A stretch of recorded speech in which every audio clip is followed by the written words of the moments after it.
ఉమ్మడి వరంగల్ జిల్లాలతో పాటు కరీంనగర్, సూర్యాపేట, యాదాద్రి, భువనగిరి జిల్లాల్లో దాదాపుగా 6.5 లక్షల ఎకరాలకు సాగునీరు అందించే దేవాదుల ఎత్తిపోతల పనులను పరుగులు పెట్టించడంపై ప్రభుత్వం ప్రత్యేక దృష్టి సారించింది. పనుల పురోగతిపై సమీక్షించేందుకు ముఖ్యమంత్రి రేవంత్ రెడ్డి ఇవాళ ములుగు జిల్లాలో పర్యటించనున్నారు. ఈ ఏడాదికి ప్రాజెక్టు పనులు పూర్తి కావాలని రాష్ట్ర ప్రభుత్వం లక్ష్యంగా పెట్టుకుంది. ఈ నేపథ్యంలో ఎలాంటి ఆటంకాలు లేకుండా చేపట్టాల్సిన పనులపై నేడు సీఎం దిశానిర్దేశం చేయనున్నారు.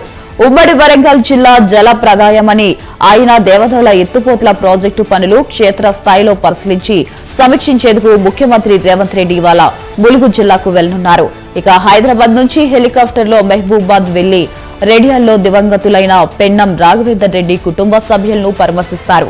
అనంతరం అక్కడి నుంచి నేరుగా కానయ్యగూడెంలో దేవాదుల ప్రాజెక్టును చేరుకుంటారు.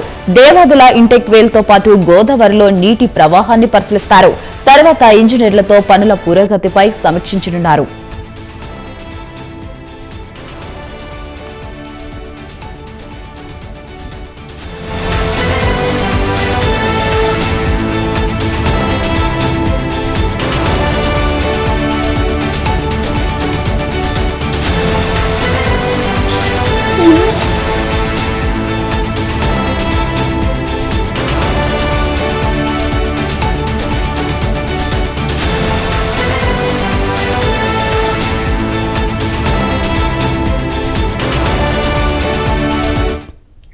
కాంగ్రెస్ కలల ప్రాజెక్టుగా భావించే చొక్కారావు దేవాదుల ఎత్తిపోతలను ఈ ఏడాది పూర్తి చేయాలని ప్రభుత్వం లక్ష్యంగా పెట్టుకుంది.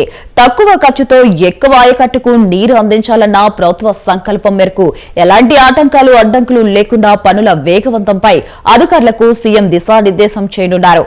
ఇక మల్టీ స్టోరేజ్ ఎత్తిపోతల పథకంగా పేరొందిన ఆ ప్రాజెక్టులో గోదావరి నుంచి 469 మీటర్ల ఎత్తుకు నీటిని ఎత్తిపోయనున్నారు.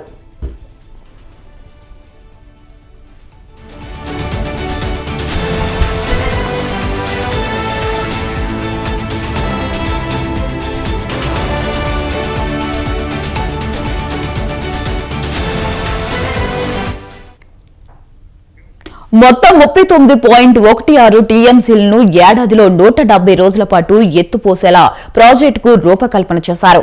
2004-2005లో అప్పటి కాంగ్రెస్ ప్రభుత్వం 6,016 కోట్ల అంచనా వ్యయంతో చొక్కారావు దేవాదుల ఎత్తిపోతల పథకానికి శ్రీకారం చుట్టింది. కాలక్రమంలో ఫేజ్ 2, ఫేజ్ 3 విస్తరించడంతో అంచనా వ్యయం 17,500 కోట్లకు పెరిగింది. 33,224 ఎకరాలు కావాలని నిర్ణయించగా ఇప్పటి వరకు 3,268 ఎకరాలు సేకరించారు. మరో 2,957 ఎకరాల సేకరణకు రాష్ట్ర ప్రభుత్వం గ్రీన్ సిగ్నల్ ఇచ్చింది.